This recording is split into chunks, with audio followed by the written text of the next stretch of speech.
அது ஒரு சிறிய கிராமத்து சர்க்கஸ் கொட்டகை. உள்ளே கூட்டம் குறைவு.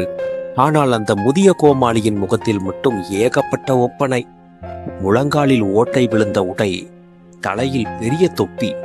உள்ளே இருக்கும் வலியை மறைக்க அவர் தன் முகத்தில் ஒரு அகலமான செயற்கை புன்னகையை வரைந்து கொண்டார். மேடை ஏறுகிறார், விழுந்து விழுந்து நகைச்சுவை செய்கிறார். குழந்தைகள் கைத்தட்டி சிரிக்கிறார்கள்.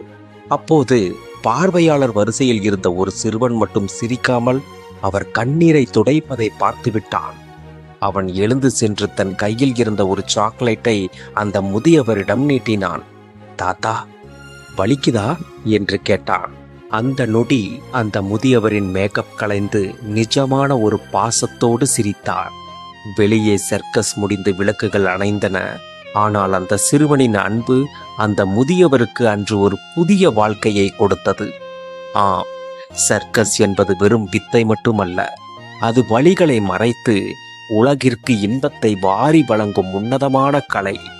இன்று உலக சர்க்கஸ் தினம். நம்மை சிரிக்க வைக்கும் ஒவ்வொரு கலைஞர் பின்னும் ஒரு கண்ணீர் கதை ஒளிந்திருக்கலாம்.